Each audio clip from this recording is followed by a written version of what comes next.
Hello, love wrestling. It's Thursday night. It's 8 p.m. And you know what that means. It's another new episode of Between Two Beards.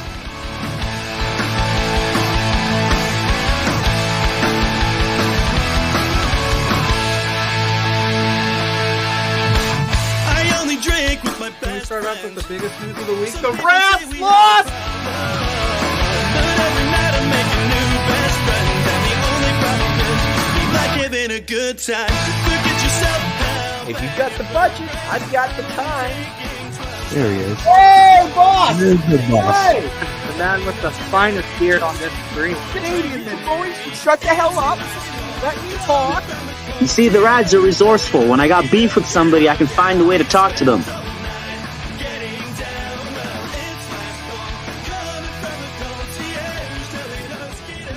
Listen between two beers. Getting down.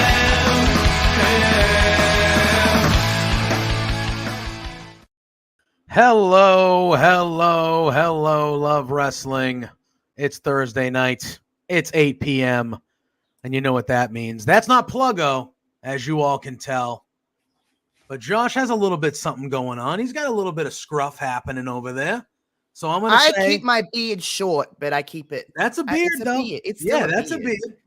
It is another episode of Between Two Beards. We have the hour tonight. There is Quizplex following us right here on this channel at 9 p.m. So when me and Josh are done, do not go anywhere. Stay tuned for that. We have an interim champion tonight. The last champion couldn't make it, but it's going to be another fun-filled episode of that. But as you can see, Josh is our guest.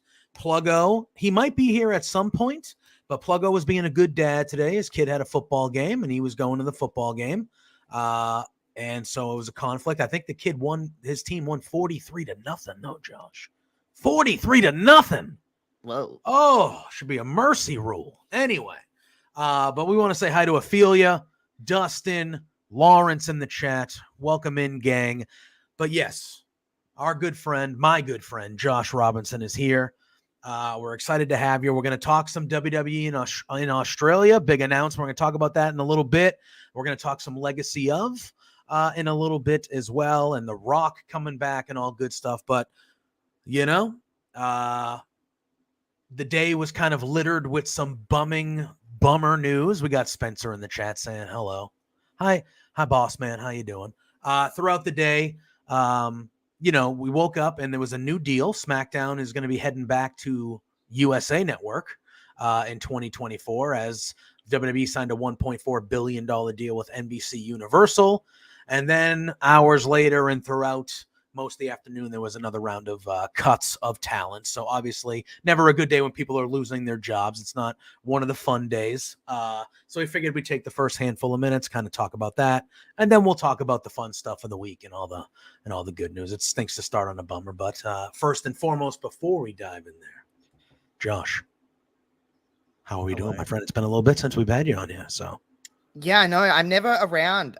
My job kind of takes up most of my life. I know, to be a disgusting adult, but I'm never home. Remember, guys, for me, it is currently Friday at 9:30 in the morning. So, usually I'm trying to earn some money. Unless everyone here just wants to pay me and I'll quit my job. I'll do it. There you go. I'll do it. But yeah, I'm doing good. I mean, I woke up to releases because I live in the future.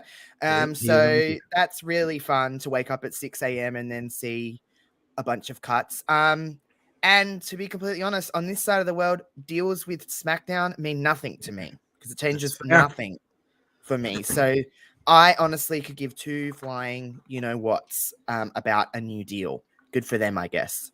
Yeah. Yeah. The new deal is what it is. Obviously, I think it's in a little bit of poor taste to me to announce, hey, we just made $1.4 billion.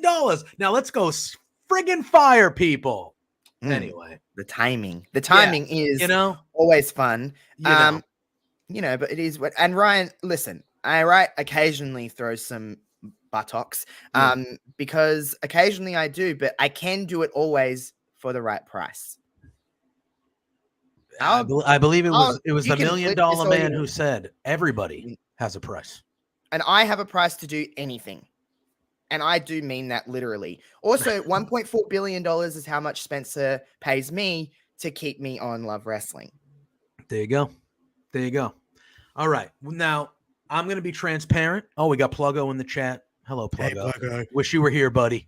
We'll go, there's a lot of NXT talent, and I'm going to be honest with you, even though I've been watching more NXT lately because I think it's been pretty good. It's been pretty good here. A little good run. I do not know some of these people. I don't want to, it is what it is. But the big names, Mustafa Ali, he was the first one that went on Twitter and said, hey, I'm no longer working here. So that was the one. Aaliyah as well. The biggest name, I think, for everybody was Dolph Ziggler. Been with the company for almost 20 years.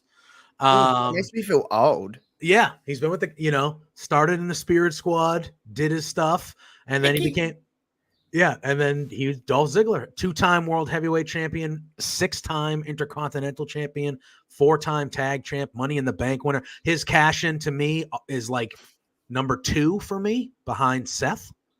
That's where I rank that. As you know, we used to do the J&J Power Hour, and we wouldn't only talk Rest in peace. I missed it so much. We didn't talk about wrestling every week, but when we talked about wrestling, it was known. I stepped away from wrestling, like watching it for like a 2-3 year period. And when I started to get back in the fold, Dolph Ziggler was like my favorite guy. He was the guy that I saw, and I was like, that to me, obviously nobody is Shawn Michaels, but I looked at him and I was like, that's Shawn Michaels. Like that's young Shawn Michaels. And I like that guy. And great in the ring. He had the look, he could talk. And it was just, I loved him. I've forever been a fan of Dolph Ziggler. Obviously he's older. He's been there a long time. I don't even know if he does a lot of other things for himself outside of wrestling as well. So I don't even know. Stand-up comic in that, isn't he? And he's like known in that world and stuff like that. And listen, I don't know the guy, but he seems like a fairly smart person in that he's probably got some money. He probably doesn't need to wrestle, but he probably will. It's not like he's in his 60s, you know what I mean? Like he's, whatever. So, he does a lot of outside stuff. So whatever. And another thing with releases, guys, everyone's always like, oh, AEW, not everyone is going to go to AEW, nor should they, because then you have the same problem that WWE has. Well, they already kind of do, is there's way too much talent with not enough airtime, and then something's got to give somewhere. So, a lot of people want people elsewhere and they're getting underutilized, and then they get released, and then it's just a vicious cycle.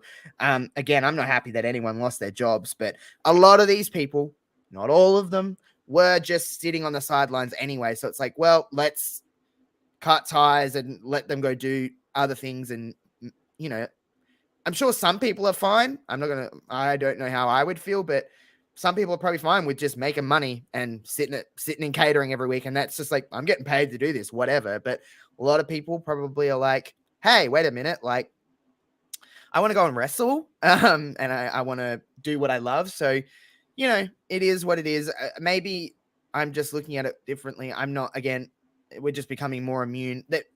This doesn't make it okay. Cuts have always been around. There was just a brief little period of time where there was less, but they used to happen every 6 months or so. Like back when I was a kid, I remember people November and just after Mania, there would always be mass releases. And that, again, it doesn't make it okay. I'm not excusing anything. Trust me, it's horrible and no one should lose their job. But also, let's let these people go and do other things. But I'm not going to get too much into it because I think everything that's said is said on the internet, and it's just, everything's every thought is out there, and well, yeah, Yeah. the one thing, the Emma tweet situation was very unfortunate because they had just announced, and that part of the reason we were having Josh on the show was to talk about the legacy of, but then all of a sudden the rumblings. I mean, we knew this was going to come, for a little bit here, but then it was like, oh, they're going to announce it here. They're going to announce it here, and then it was like, Josh is coming on. Beauty. Perfect We timing. can talk about Elimination Chamber in February 24th. February 24th, is that the day? Yes, it'll be very early morning for you guys. So suck it. Finally, you guys have to realize what the rest of the world is like. I won't mind. My body clock wakes me up early anyway, so I'll be ready to go. You'll be ready, and we're gonna be rocking. It's in the worst possible spot they could put it in this country. Just saying. Is it just There's just a big stadium there? I'm assuming a massive stadium. Perth is a very. I've never been to Perth, but from what people have told me, it's a very beautiful city. It's just very far away from the rest of the country. It is out west. It is really expensive to get there. It is really expensive to stay there. It is really expensive to live there. It's just expensive. Also, February and March in Perth is the 2 hottest months of the entire year. And we're going into El Nino. We're going into spring, summer El Nino, which means it's going to be a dry, very hot, long summer. So, and it's a completely outdoor stadium. Also, Perth is a place where it just rains. Like it could just be sunny, and then all of a sudden it's like torrential rain. So that's fun, especially at that time of year. So that's interesting. But yeah, I'm sure we'll get into the WWE Perth stuff a little bit later in the show. But yeah, it's happening, and that's exciting. I mean, I'm complaining, but I'm still gonna be there with bells on. Like I'm hoping that I can get tickets. They've only released a blah blah blah, like a pre-sale with no info. So and Melbourne was the other stadium show in 2018, Dustin, at the MCG, which is bigger and in a much more central location for the country, and it's much cheaper to travel to Melbourne than it is to Perth. It's a 45-minute flight from Adelaide to Melbourne, and it's like a 4-hour flight to Perth. Oh, all right. So you're talking, all right, across. And it's really different time zones. Like it's just Perth is a very interesting choice. They must have paid WWE a lot of money to get it to go to Optus Stadium. Well, you said it's expensive. It's still like a 65,000 seat stadium. Optus Stadium is where a lot of football games get played and soccer and stuff like that. So very nice.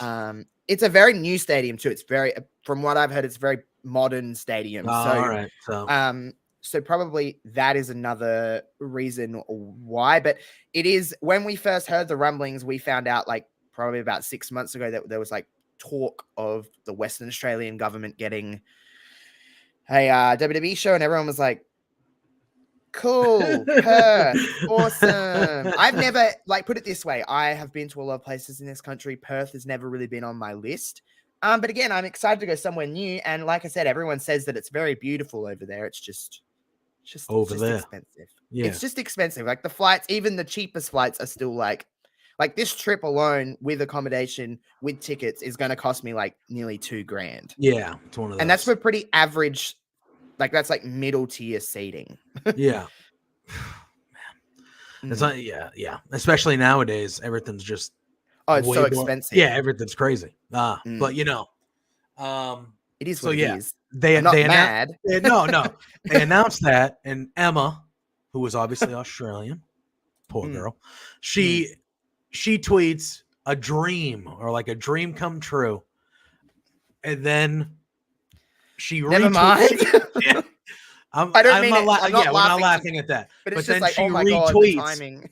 She retweets and she goes, "Well, never mind. I'm out." I'm out. And it's like there's still other. Obviously, the headliner of that show is probably going to be Rhea. I would think she's pretty over. But Bronson's probably going to get a nice little rub. I hope Indy gets some shine. The beauty about it is that there's probably going to be 2 chambers. I've never watched a chamber match, obviously, live. Yeah. am I that excited to watch wrestling with a giant cage in front of me? Not really, but it'll be cool to experience it.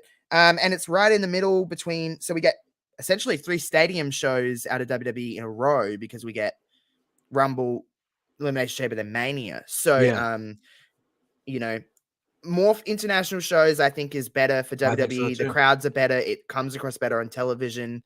I just think it's just better all round. It'll be Saturday night for us, so it'll be very early Saturday morning for the States. Yeah, the Western Australian time zone is very different to the rest of the country. So it's going to be Grayson Waller will probably be involved. I'm sure. Oh, yeah, of course. But there's no one, from my understanding, there's no one employed by the company from Perth. They're all from mainly Melbourne, Sydney, Adelaide.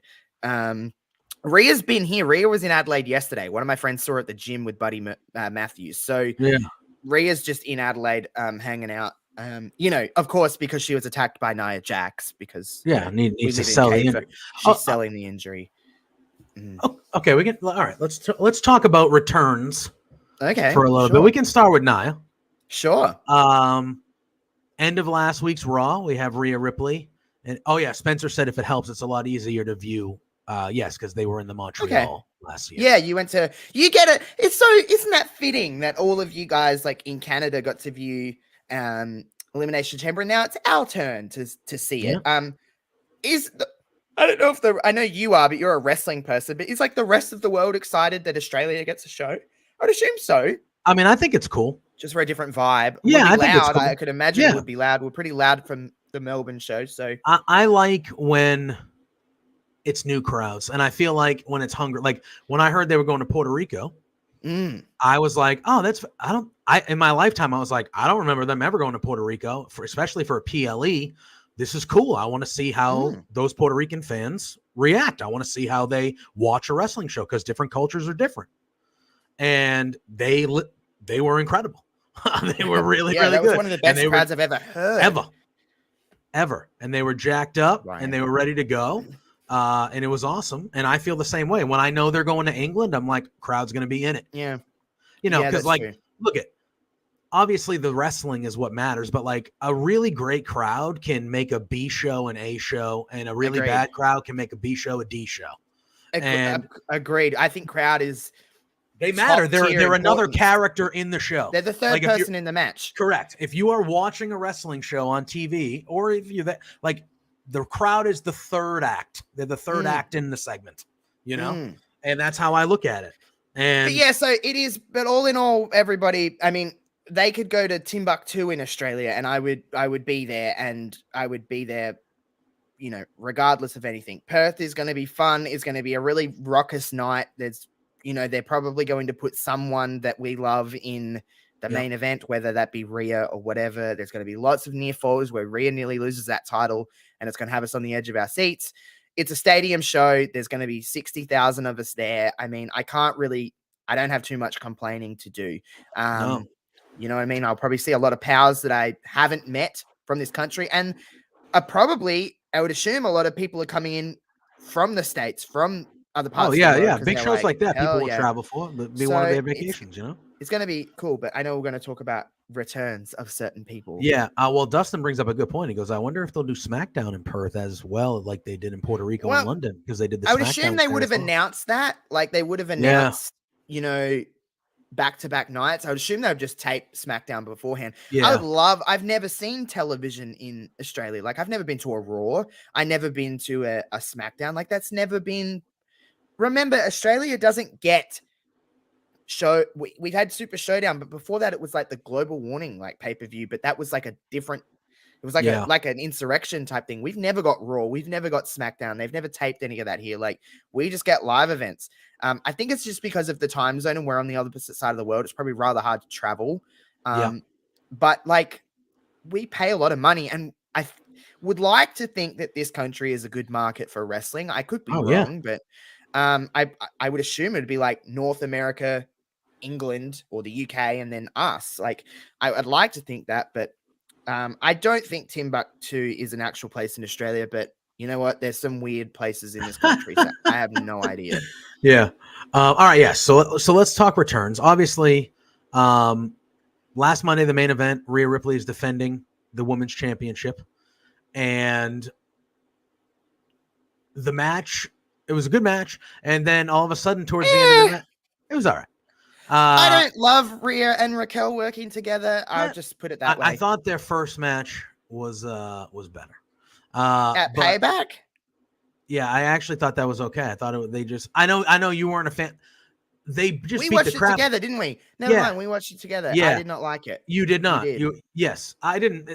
I thought it was better than the one on the Raw. I thought it stank. I'm just saying that. It's okay. I feel like it's okay to have that opinion. Yeah, no, their last women's standing match in NXT. Humped. By far, great stuff. Yeah. But either way, the match comes to a halt because Nia Jax returns and beats the crap out of everybody. Mm-hmm. And then we saw there was a tag match this week. Good tag match, by the way, a competitive tag match. Notice something that on Raw this week is that there was a lot of There wasn't just like people getting, that Kofi Kingston Ivar match. My ruled. God. Like literally, I'm not even making this up. I'm not trying to over exaggerate anything here, but the Raw match of the year. Yeah, one of that match. And those guys are from Chaotic Wrestling, which is Massachusetts. But like, wow, holy is it? Yeah, we're 20 minutes in. Holy shit. Yeah. That match was incredible. I was like, what? I was watching it and I was like, oh, they're giving him time, huh? And then it just kept getting better and the Kofi crowd was eating it. It was, oh my God. It was when he hit that moonsault. Oh my God. When Ivar hit that, I was like, this is unbelievable. This is unbelievable. There was like a spinning heel kick where Kofi like got turned inside out. It was just a ridiculously good match because we weren't expecting that match. Go watch it. That was they got time. Everything kind of got time though. Like the girls' tag match, you'd be like, oh, here. Because what I'm worried about most is that Shayna and Zoe are just going to kill. Because I love Chelsea Green. She's my favorite. I adore her. I was like, they're going to kill Piper and Chelsea, and because of so much that has happened with the tag titles and all that, but they didn't. And I was like, whoa, and then Nia comes in. People don't like Nia Jax. Yeah, she gets a lot of hate. Some of it is rightfully so, but some of it is like, all right, come on. But also, I have this opinion that isn't that popular, but what the fuck do I know about wrestling to say that someone can't wrestle? Yeah. Really, at the end of the day, I don't know. I don't know what it's like. Yes, okay.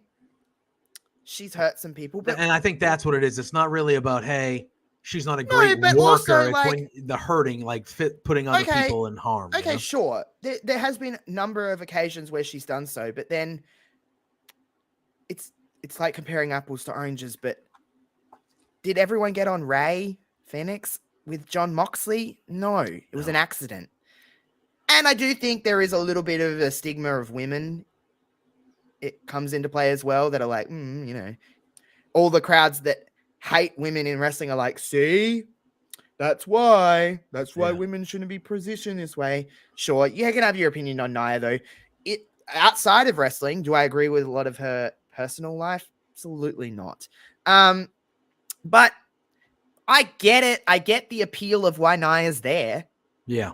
Like anyone that doesn't see that, she gets heat, whether that's good or bad. Yeah. I kind of am into the idea of like, oh, you think she injures everyone? Well, that's the storyline, bitch. She's gonna hurt everyone. She's gonna destroy everybody. I don't like her new music.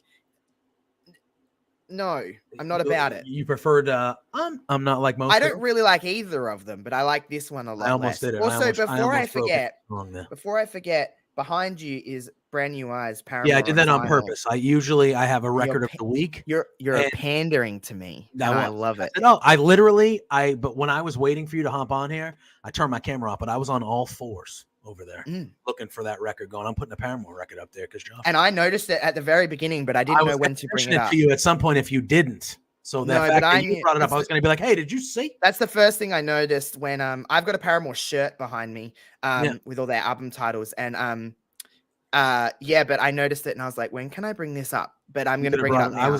But yeah, you're pandering to me and I don't care. Okay. You win the brownie points, so it's fine. That's fair. That's fair. Yeah. I was going to do the Riot, but I was like, that's too cliche. That's too cliche. Riot is not there. Don't even get me started. I have again. I know you. Oh, now this is going to turn into a Paramore discussion, but oh well. Yeah, it is. My I'm fucking here. show, so I'll do whatever I want. But you know me. The first 3 albums I adore, and then I have not stuck with them as strong as you have past those 3 albums. But JPJ, you got to, because their self-titled is their best. This is why After Laughter, Brand New Eyes, Riot, All We Know Is Falling. That's the order. Don't come at me. Actually, that's right. So you can't come. It's a factual opinion. Again. I go to see them in a month, 2 months, and I can't wait. I cannot wait. Also, I just get to go to Melbourne, everybody. So if anyone's watching this that's like Australian and in Melbourne, come hit me up at the end of November. I will. That's when throwing some ass will go down, because I'm just going to get off the plane and get drunk. It's going to be great. I mean, those are the good vacations when you know. Like I went to Ireland and I was like, I'm just going to be in a good state the whole time. Yeah. I'm not going to be embarrassingly drunk, but I'm going to be like, I'm feeling good here. But like my flight gets in to Melbourne early in the morning. So like I fly in at like 8:30 and I can't check into my hotel until like 2. Oh. So what have I got to do for 6 hours? Go get some breakfast. Go watch. Breakfast mimosas. I don't know if are you a museum guy? No, but I am. There is like an aquarium, like a sea life aquarium. Oh, I love aquariums. Bitch, I'm going to spend so much money. I can't wait. I love aquariums. Boston has a really good aquarium. Real good. Well, when I'm in town, I'll go there. Yeah, whenever you make your way. But I go to a lot of coffee shops. I wake up early. I go to a coffee shop, get some and that's breakfast. Melbourne's thing. Melbourne's thing is what I do. The number one thing in the world for coffee. So like, I'm gonna drink so much full cream milk, I'm gonna shit my pants. Wait, what the hell is? What do you mean full cream? Like I just whole milk? Whole milk. Yeah, you call it whole milk. I don't know if that was like a drink or something that was. No, like I can't have full cream milk because I'm lactose intolerant. But I'm gonna drink it all when I'm in Melbourne. I want to shit my pants. I can't wait. Oh wow! All right.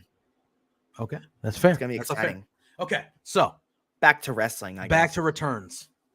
Yeah. Last Friday night, I'm streaming. I was like, what other ones were around? I'm like, yeah, last Friday night, and I know you said, for you, SmackDown is on. The timing doesn't matter for you guys over there. What time does SmackDown air for you? Saturday mornings. Okay. So I'm streaming over on JPJ Loves Gaming, just, minding my business. I have SmackDown on the second monitor, but it's muted, obviously, because, and I have the closed caption on. I see Pat McAfee. I go, oh, that's cool. That's cool. Pat McAfee's back. And I'm like, oh, he's cutting a promo. Cool. Austin Theory comes out. I'm like, great. And then all of a sudden, I'm playing a game, and the lights get brighter over here. And I glance over, and I see they show the crowds losing their mind, and then I see The Rock, and I'm just like, well, okay. I literally was like, well, we're pausing now. Ryan, good to see you, my friend. Thanks for popping in. So I'm sitting there, and I go, wow, The Rock's here. So I literally stop, and I'm like, we're watching The Rock. This is what we're doing. What a moment that was. That was good. He went on social media after and said that was a top 5 pop that he's ever been a part of.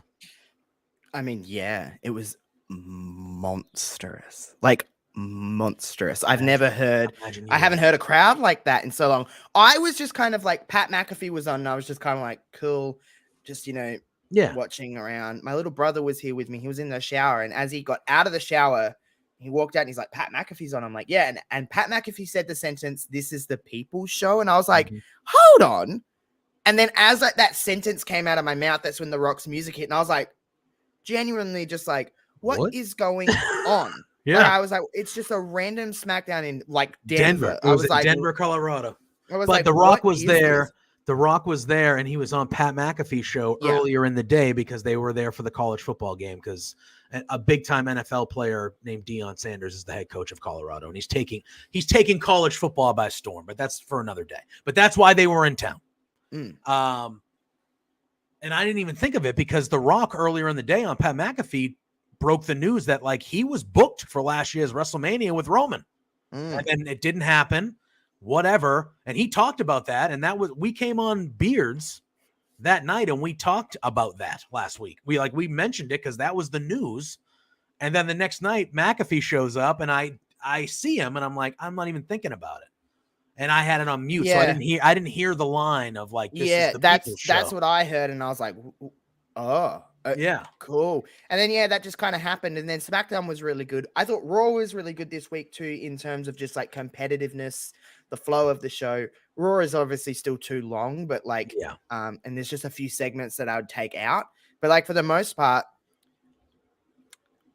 I don't really have too many complaints about the product itself. Like there's weeks where I'm just like, okay, sure. But for the most part, things flow pretty consistently. You can kind of tell when it's like a Triple H heavy Raw and SmackDown and then a Vince one.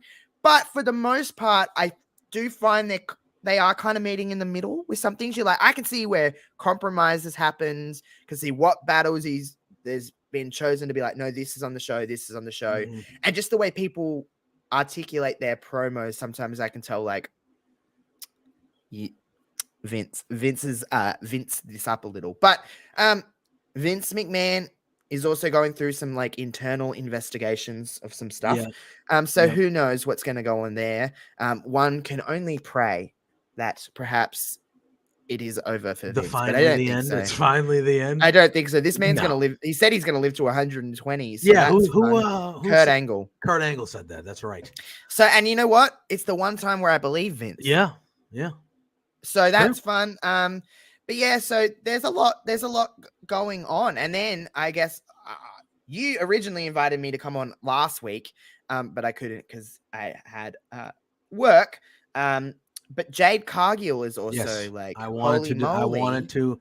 Oh, well, Dustin said, imagine buying tickets to that SmackDown 4 months ago when they went on sale, and then you were there, and that's your first ever show, or it's whatever, and then all of a sudden the first segment you're like, holy, the fucking Rock is here. Yeah, what the fuck? What? Excuse me? Anyway. Yeah. But yes, I did ask you to come on last week because we will on Wednesday.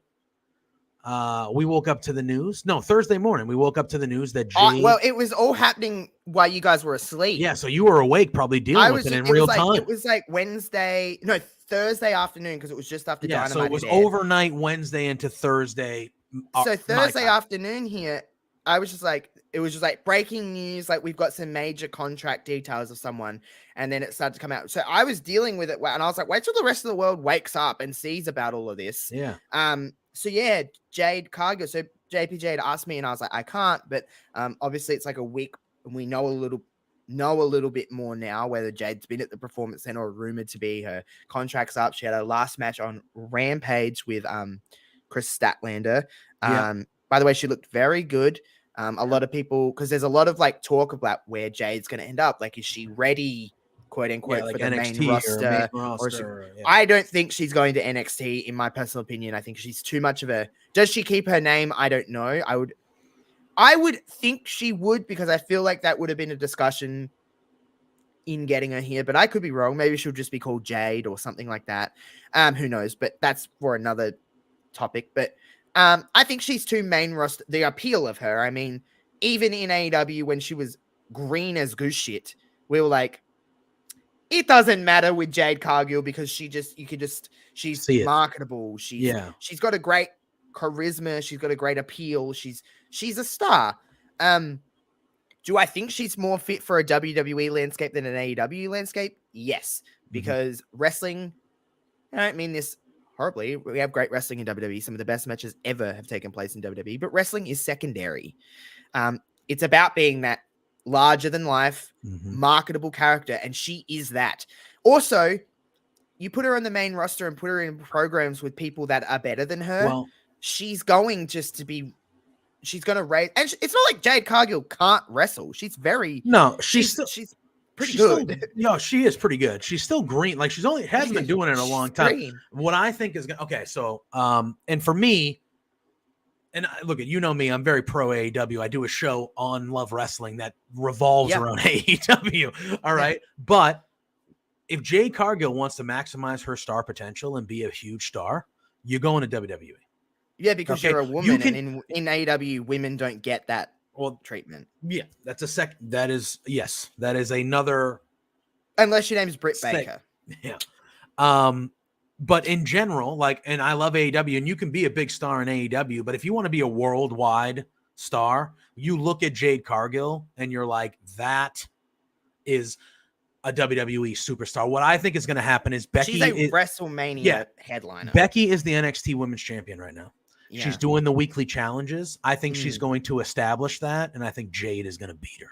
Well, I thought that too. I was like, that's what I think Becky, can happen. There you go. Spencer literally just said it. That's what I think's going to happen. The language that Becky was using on her promo on Raw, I'm like, I don't think it's tonight that Jade's coming in. I'm like, but there's something, whether that's the plan or not, someone or Becky herself is gone like this. Yeah. Just to, there was a lot of like new, something fresh. I want to fight people new. Obviously end up being, no disrespect, Natty that answered the challenge, which was, there was a whole debacle about that, whether it was going to be Tegan or someone like that, which I would have preferred. I don't dislike, bitch, I don't hate Natalia. Yeah. Don't even get me started on that, but it's Natty. She's at a certain level that is just familiar, and we've seen Becky and Natty, and they give them 15 minutes and they can have a great match, sure, but we've seen it. Yeah. And NXT is not about Natalia, it's about, whatever. There's a whole thing with Becky being the champion and whatever. But yes, there was some verbiage that she put in there that was like interesting. And I was like, I see what you're doing here. That's what I think. That's what I think is going to do. I think Jade Cargill could immediately go to the main roster 1,000%. Yeah. But I just think Becky's the champ. I feel like she's going to do these weekly challenges every week here for a little bit. And I agree with you. The verbiage she was using, and just, I could see, like Spencer said, her doing this for maybe, a month, a little bit longer. And she goes, all right, who is it? And it's Jade. And it's like, oh shit. Imagine Jade beats her. Like immediately. Jade could do nothing else in her time, in her run in WWE. I don't think that's going to be the case. I think she's going to be positioned in a way that's not like that. But you beat Becky Lynch in your first match. You get fired the next day and you still go, but I beat Becky Lynch, arguably the biggest female star ever in wrestling. Yeah. It's a pretty good deal. But Jade is going to be a magnet for success. Yes. And there's just a lot of visually cool looking matchups I see in my head. Like the fact that Jade could wrestle Rhea and Charlotte and Bianca. and Becky and Asuka, and list goes on about the women. Is it easy for Jade to come up on the main roster and work a program with Natalia to get her started? Absolutely. Natalia will make her look like the best she's ever looked. But, there's layers to this. I think it's going to be an immediate impact. I don't know what that means and what that exactly is, but Jade's going to be positioned in a way that I can't really think of too many women just coming in from somewhere else and being positioned in a certain way that's just like immediately in the limelight. Yeah, so true. Good for her. Honestly, good for her. I'm a big Jade Cargill guy. I've always liked Jade. So, I don't really have too much to add. Yeah, no, I like Zach just saying Jade is a stadium act in waiting. Great fit for WWE. 1,000%. When I heard the news, it's a big. I was like, oh dang, she's leaving AEW. But the decision made all the sense in the world to me. It made all the sense in the world to me. Yeah, and I agree. She's going to be a massive, massive star. Good Lord. Well, we also have you. So, as you announced on your social medias over the last little bit here, the last season of the Legacy of is happening on Love Wrestling. So first and foremost, I know you released on your socials, you released the list, all the people and things of that nature, but like go through, tell the people the list. And then I know when we were chatting off here, you said, hey, I haven't really told the story of why it's the last season. So I was like, there's only one person that knows why it's the last season. And that's Mr. Zach, who's in the chat. I had a little bit of a chat with him because, content wise, I always try to keep him just loosely tied into what I'm doing. I think I've built up a certain level of trust with Spencer and the entire team where I can do, they just kind of gratefully, they just kind of let me do my thing. Cause they're just like, he knows what he's doing. So he just kind of does his own little little zone. So first and foremost, thanks, Spencer, Zach, everyone at Love Wrestling, because they just kind of let me do my thing. They let me do things very infrequently, which I also appreciate because I'm pretty wrapped up for time with certain things. So they just kind of let me do my thing and just go, just do whatever you want, because we know we trust you to do your thing. But I announced that on October 8th, which is a Sunday. So it'll drop Sunday nights my time. It'll be up by the time you guys wake up on every single Sunday from October 8th. It is The Legacy of, which is originally wasn't. I knew that it was going to be the final season, but I didn't originally kind of let out that it was going to be the final season. It's 10 episodes, starting with Bianca Belair. I'll go through the list of what's happening. So from October 8th onwards. So Bianca Belair, Michelle McCool, Ivory, the Iconics, the Inspiration, Candice LeRae, Lillian Garcia, Tough Enough, Chelsea Green, Caitlin, and finally Rhea Ripley. I kind of did certain things on purpose because I wanted to tie in now, then, all of it, with everything. But the reason that I'm kind of ending the Legacy of is because I'm pretty burnt out with this season. Although fun to make, and I've done a lot of all of the stuff, and I'm just kind of in the editing stage now. It was difficult for me to make this because this show had run its course. It's as fun as it is, and as much attention. I've never got content where it's got this much attention before, and people actually are like, I love this crap. I've never got attention like this before. I would rather do something now and be like, I still like doing this, than push this on for a few more times and A, struggle to find people to highlight, and B, just be like, this is a nightmare for me to create, because it takes me a minute to record all these, edit these all together. Like it's not just like one and done. Like I do these for a while. So yeah, it's a 10 episode run, October 8th, Love Wrestling here on YouTube. As you guys know. I'm just pretty burnt out. I've was kind of considering, I'm like, is my time on Love Wrestling am I just wasting a spot because I don't do a lot? Like, you guys are on every week. There's people that bump out content multiple times a week. We've got Love Pro Wrestling in the terms of an actual wrestling promotion. There's so much on here. And I was just like, I'd never wanted to be in a spot where I've left in the past for doing that thing. And I don't want to do that. But I do have some other ideas in the works for next year and beyond with Love Wrestling. That's going to be a little bit different. It's still kind of in the zone of like, I will do something on Love Wrestling. It won't be immediately after, but I'm going to take a little bit of a break after this season of Love Wrestling. As everyone knows, I don't have a lot of time. If content was my job and I was making a lot of money for this, that's all I would do, but that's just not the case. And that's fine. It's not a complaint. But yeah, the well was pretty dry. I was trying to, the whiteboard was it wasn't as busy as it once was. And I just didn't want to hate doing what I do. And I didn't want, because that comes through, especially when the focal point of that show is my voice. So I didn't want it. It's just, I didn't want that to happen. But, I don't want to leave Love Wrestling. Like I said, there is some other choices, other things that I have in my head that I'm trying to get onto a screen or onto some kind of a content piece. I've thought about maybe considering doing some writing and stuff like that as well. Nice. I don't know. But it's been fun. The show has been the best. And it's not like I don't want this season to be like, oh my God. Yeah. I've seriously, when I say this, I don't really like to hype myself up too much because it comes across very cocky, but this season is going to kick so much ass. I've truly just outdone myself with all the stuff that I've ever done on the Legacy of. So this show started as like a random one-off thing with a Legacy of Stephanie McMahon in like the very latter stage of 2020 because of COVID. And I was like, what can I do? I've got nothing to do. So I made this and it was great.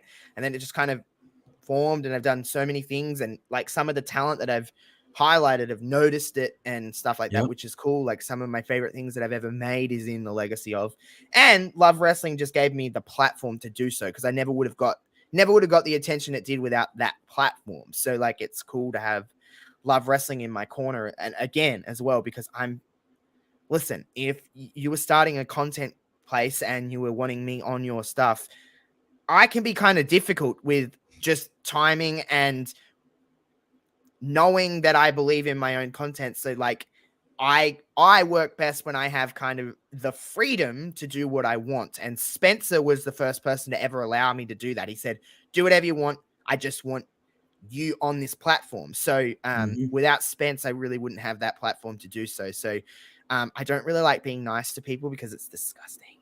But like Spencer gave me that. So I'll always be grateful and have so much love for Spencer to like him. And then just you guys all just being in my corner as well, being like, yeah, Josh doesn't make a lot of content on here like we do. And you guys are kicking ass just in general, just like the grind of doing it all. And you guys are much better than I am with that kind of stuff. But just, you just all got just like, he's here every few months and we know that he disappears sometimes, but I'm here. But yeah, whether that be just simply doing some just gaming streams on Love Wrestling stuff, or the idea that I have in my brain, whether I can get it to fruition and actually get it to shine a little bit. It's a very big idea, but I don't know if it's going to work. But that's how my brain operates. So I find a way with everything. I didn't think the Legacy of would work because I didn't think you'd want to just hear me talk about mainly women every week, but it works. I don't know. It works for me. It's good. I but 10 episodes, baby. So we're back in October, October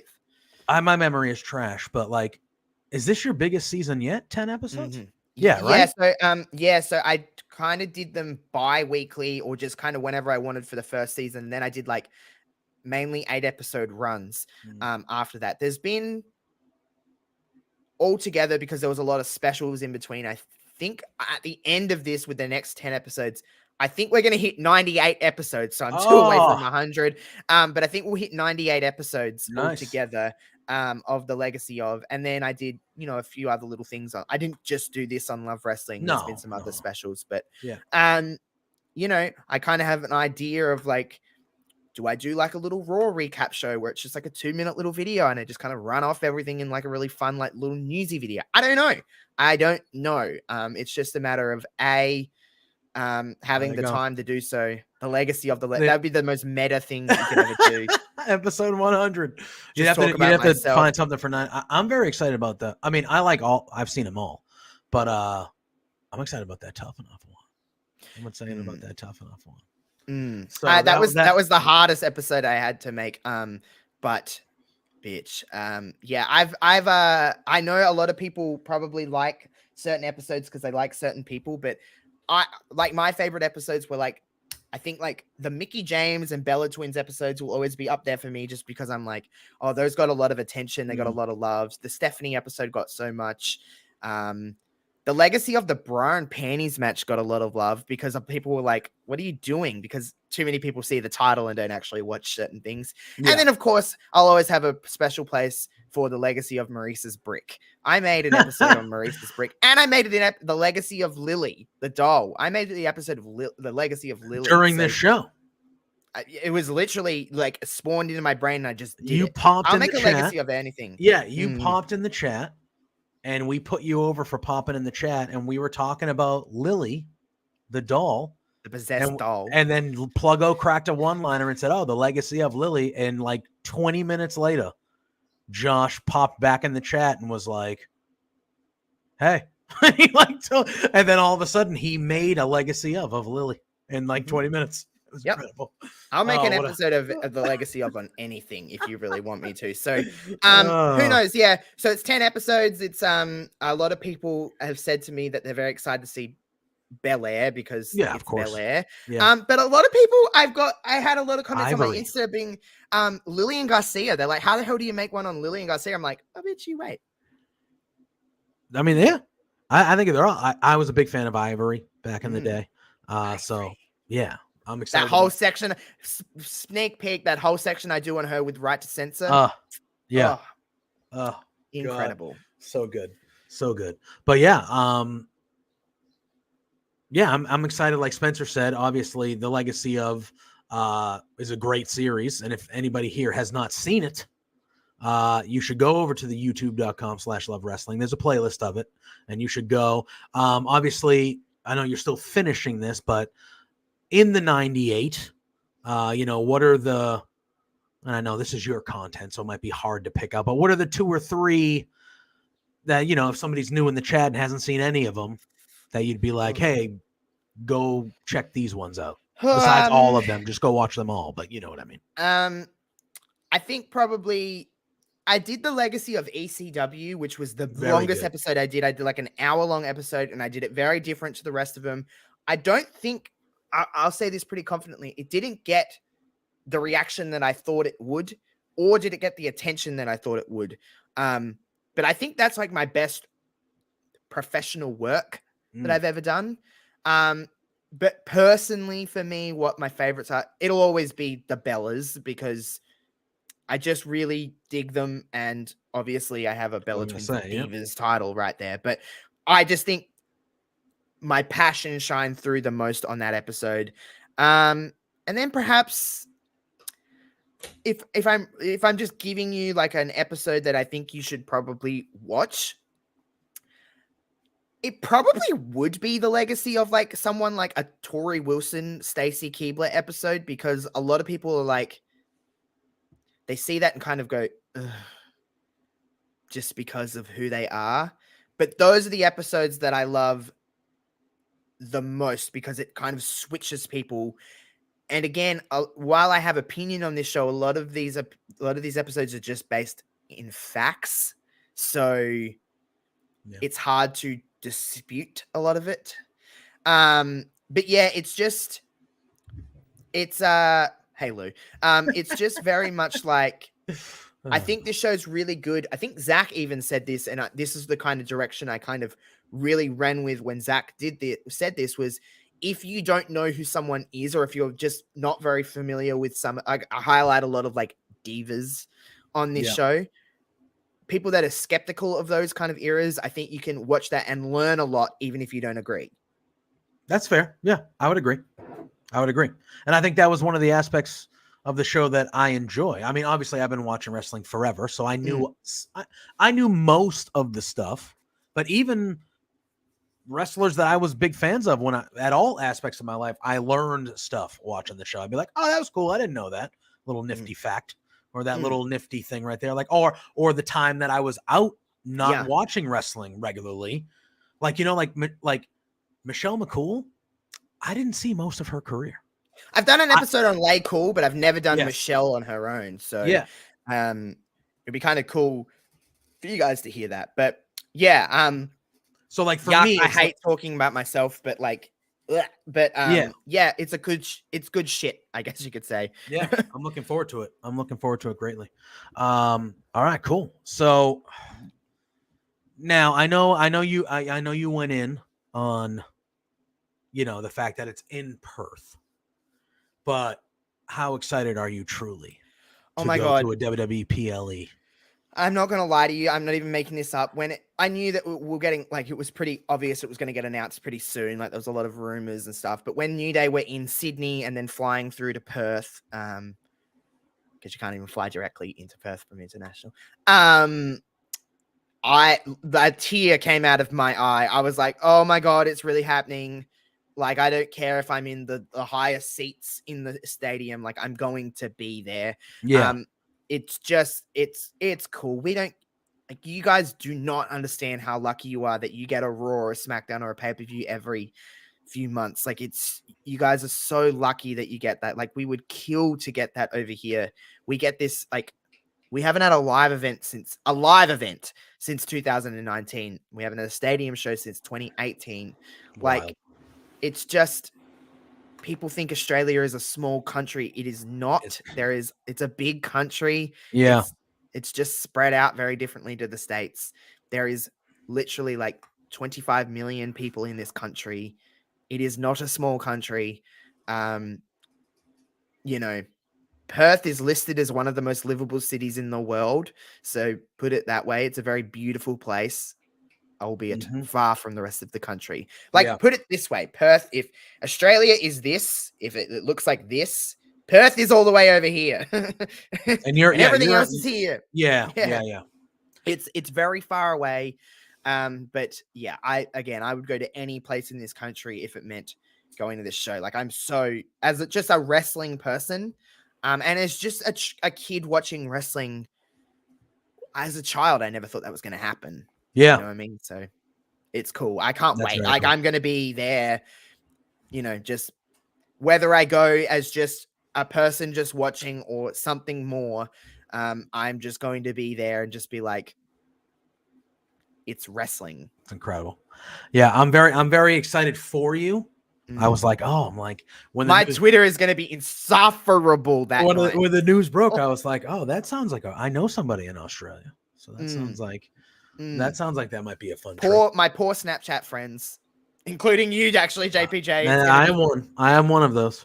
You will be like, for fuck's sake, stop. No, it'll be all right. It'll be all right. No. All right, before we get out of here, before we say our goodbyes, Rich King of the Rads, LPW, he has been sending us his weekly Rads teams of the week when it comes to the NFL season. And he sent us in another video for his week 3 picks. So we are going to show that now. Then we will come back. We'll have Josh and myself kind of say our goodbyes, give our plugs. And then we are going to hand it over to a brand new episode of Quizplex starting right here at 9 p.m. So let's look at Rich King's team of the week for week 3 in the NFL. Beard Nation, it is Rich King back at you, representing the greatest group in all of professional wrestling, the R to the A to the D to the tiny little Z, baby, you love us. It is the Rads. Yes, you can find us on Tales from the Undercard on YouTube. Nice little cheap plug. But I am back with Rich's Rad Team of the Week. And first and foremost, I have to apologize. Week number 2 did not go as well as I thought. I didn't realize it was Patrick Mahomes' birthday. I didn't realize KC was going to have Travis Kelce and Chris Jones back in action. But I will take my losses when they happen, and that happens very few and far between. Now we're going into week 3 of the NFL schedule, and I got 4 games this week that I have my eye on that should be tight, close games that are going to be fun to watch. Number 1 is Atlanta versus Detroit. Atlanta's run game versus Detroit's run defense. I think Detroit's going to end up coming up top because they have a little bit more of a well-rounded game than Atlanta. But it's going to be a fun game to watch. Next up is New Orleans, the Bees of New Orleans versus the Cheeseheads of Green Bay going head-to-head. These teams are very, very similar. They both have great defenses. They have decent offenses, but I think Green Bay has just a slightly better offense with Jordan Love leading the way. So I'm taking Green Bay in that game. Game number 3 is the Battle of the Choke Artists. 2 teams that just try to give away the win each and every week, and that is the Vikings versus the Chargers. This is going to be a fun game to watch because basically one of these teams needs to win, which is something that neither team really does all that well. So I think LA ends up taking the big W in this one, but it's going to be the battle of 2 teams that just cannot win. Next up, though, Rich's Rad Team of the Week is none other than the LA Rams. Yeah, they take on the Cincinnati Bengals, and as much as it pains me to say it, I gotta be bold once again. Cincinnati going 0-3 is very tough to predict, but that's what I'm taking in this game. Joe Burrow's hurt. Joe Mixon doesn't look good. The Cincinnati offensive line has just not played up to snuff. Yes, they have some amazing wide receivers, but you need a quarterback to get the ball to them, and I don't think Joe Burrow is going to do that in this game. I think LA, who has just surpassed all my expectations this year, are going to take this one. They're going to get the big fat W there heading into week 4. Rich King is going to be 2-1 for my Rad Team of the Week, and we're getting back on track. Back to you, JPJ, and Mr. Plugalo himself.